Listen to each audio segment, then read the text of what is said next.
Question number 2, यहाँ पे हमने सीधे गुणा किए बिना, मतलब सीधे गुणा नहीं कि आप बैठ जाओ इनको इस तरह से गुणा करने और ऐसा करने लोगों की साथ हैं कि इस तरह से नहीं करना है, मतलब, है ना। हमने इनका गुणा करना है सर्व समीका का प्रयोग करके। तो क्या तरीका है? देखो सिंपल ये है कि इन्हें हम लिख देते हैं जो इनकी नज़दीकी नंबर हैं, जो राउंड ऑफ वाले नंबर हैं। जैसे इसके नज़दीक में 100 आता है, तो 100 एक ऐसा नंबर है कि उसका गुणा आप किसी के साथ भी कर लोगे तो मुश्किल नहीं होती है, इसलिए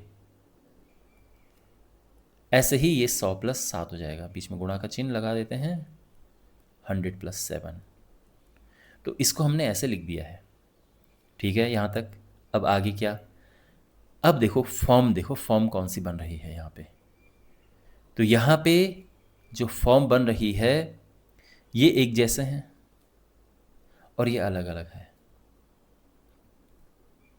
तो उस केस में कौन सा फॉर्मूला लगेगा? तो आप समझते हैं formula, x + a x + b is equal to क्या? x² + a + bx + ab। ये फॉर्मूला यहाँ पे लगेगा। क्यों? क्योंकि ये एक जैसा है और ये अलग अलग है। तो जब भी इस तरह से होता है तो ये फॉर्मूला यहाँ पर लगता है, ठीक है यहाँ तक। अब देखो क्या रखना है, तो ये x है, तो x बराबर 100, ये a है, a बराबर 3, ये b है, b बराबर 7 रखने पर, ओके। तो क्या होगा फिर? अब देखो ये हमने रखने हैं और सीधे आंसर आ जाएगा बिना किसी प्रॉब्लम के। तो x की जगह पे हमने रखना है 100, a की जगह पे 3, 100, b की जगह पे 7। तो ये क्या होगा? x² यानी 100 का स्क्वायर प्लस a + b यानी 3 + 7 इंटू x अपना 100 है, a क्या है? 3 है, b क्या है? 7 है। बिल्कुल ये फॉर्मूला फॉलो करना है। और ये अब आगे सॉल्व करो तो ये हो जाएगा, देखो क्या, 7 × 3 = 10 और 10 का इसमें गुणा करेंगे तो 1000 हो गया, और ये 21, और ये प्लस करेंगे तो क्या होगा? ये होगा 10,000, 11,000, 11,000, 21, और ये हमारा आंसर है। समझ गए आप? तो इस तरह से हम इसे करेंगे बिना सीधे गुणा किए। अब ये हमारे पास है 95 × 96, तो सबसे नज़दीकी राउंड ऑफ वाली डिजिट जो है, राउंड ऑफ वाला नंबर जो है, संख्या कौन सी है? 100 है ना। आप इसको 90 + 5 मत कर देना, क्योंकि 90 का गुणा करने में भी आपको प्रॉब्लम होगी। 100 तो 100 के, अब 95 क्या होता है 100 के साथ? 100 के हिसाब से 100 - 5 होता है ना 95। 96 क्या होता है? 100 - 4। समझे? ओके। अब आप देखो कि ये एक जैसे हैं और ये अलग अलग हैं, तो फिर से वही फॉर्मूला लगेगा, कौन सा? x + a × x + b बराबर x² + a + bx + ab। अब यहाँ पे x की जगह पे क्या रखना है सोचो। तो ये x है, ये a है, ये b है, बिल्कुल है ना। ये x है 100, a है -5 एंड b है -4। अब यहाँ पे पुट करते हैं तो क्या होगा? 100 - 5 और ये है 100 - 4, ठीक है। ये क्या होगा? x² यानी 100 का स्क्वायर प्लस, देखो a है -5, तो -5 - 4, x क्या है? 100 है। आप चाहे ऐसे लिखो ब्रैकेट में या गुणा करके 100 लिख दो, बात एक ही है, ओके। तो फिलहाल इसको मैं ऐसे लिख रहा हूँ। फिर से a है -5 और b है -4। यहाँ तक समझ आ गया? ये हो गया। -5 -4 होता है -9, तो -900 हो गया ये। और ये -5 माइनस माइनस प्लस होता है, 5 चौको 20, तो क्या होगा ये? अब है 10,000, 10,000 में से अगर हम ये 20 प्लस करें तो ये हो जाएगा, क्योंकि प्लस प्लस वाले अलग जोड़ दो। और अब घटाओ, तो अलग से आप घटा सकते हैं अगर डायरेक्ट नहीं आप करना चाहते। 1 ये आया, ठीक है। और ये हमारा आंसर है।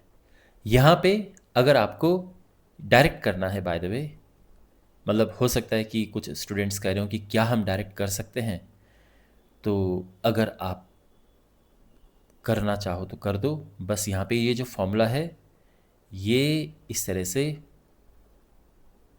ब्रैकेट में यहाँ पे लगा देना। जब आप फॉर्मूला अप्लाई करो तो ये फॉर्मूला इस तरह से लिख देना। कभी कभार ध्यान रखना, कभी कभार टीचर्स कहते हैं कि फॉर्मूला आपको लिखने की ज़रूरत नहीं है, तो उस केस में आप फॉर्मूला नहीं भी लिखो तो भी चल जाएगा। और ये आप करो। और अगर आपको लगता है कि नहीं सर ये कन्फ्यूजिंग है और जो आप पहले बता रहे हो कि तो वही बढ़िया है, तो ठीक है, ये तो है ही हमारा जो परफेक्ट सॉल्यूशन है। और ये आंसर आ चुका है, ठीक है। अब हमारे पास है ये, तो सबसे पहले 104 क्या होगा सोचो ज़रा। तो ये होगा 100 + 4, है ना, सबसे नज़दीकी जो इसका राउंड ऑफ में नंबर है, और जो राउंड फिगर वाला, तो ये 100। और ये 100 में से 4 गया तो 96 होता है, तो 96 को मैंने ये लिख दिया है। चलो बीच में माइनस, ये गुणा का, बीच में गुणा का चिन्ह लगा देते हैं। वैसे ध्यान रखना अगर नहीं भी लगाओ तो भी इसका मतलब गुणा ही होता है, ओके। चलो ये हो गया है, अभी तक सब ठीक ठाक। अब यहाँ पे फॉर्मूला क्या लगेगा सोचो।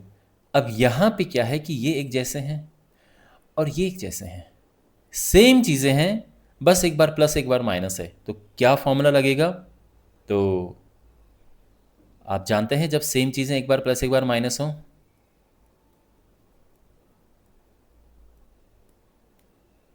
है ना, ये होता है x² - y²। अब देखो x की जगह पे क्या रखना है, साफ दिख रहा है 100, और y 4 है।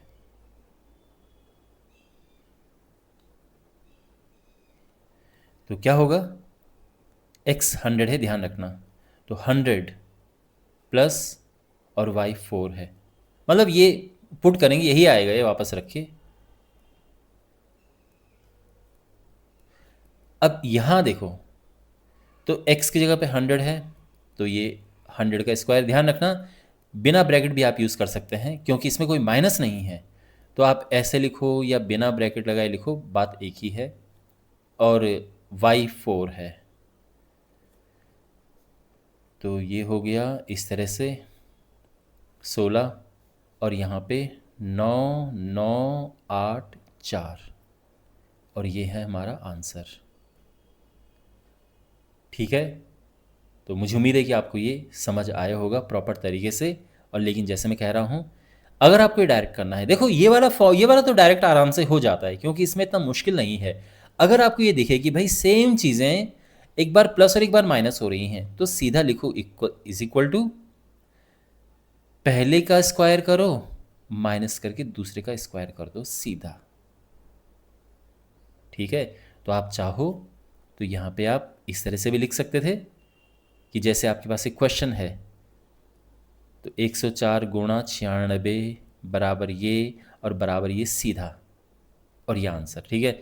फॉर्मूला लिखना है तो यहाँ पे ब्रैकेट में लिख दो फॉर्मूला कि x + y × x - y होता है x² - y², है ना, वही हमने यहाँ पे लगा रखा है। तो ये वाला फॉर्मूला तो डायरेक्ट बड़े आसानी से हो जाता है, लेकिन फिर भी अगर आपको ये लगे कि नहीं हम लॉन्ग मेथड से करना चाह रहे हैं, तो वो तो है ही जो मैंने आपको बताया है। और अगर आपको शॉर्ट करना है तो ध्यान रखना, यहाँ से आप क्वेश्चन शुरू कर सकते हैं कि पहले ये लिखा, फिर ये लिखा, फिर ये लिखा, और इस तरह से आंसर लिख दिया हमने। ओके। और जो अपना लॉन्ग तरीका है, तो इस तरह से। तो ये तो अपना है ही। बात समझ आ गई? ओके।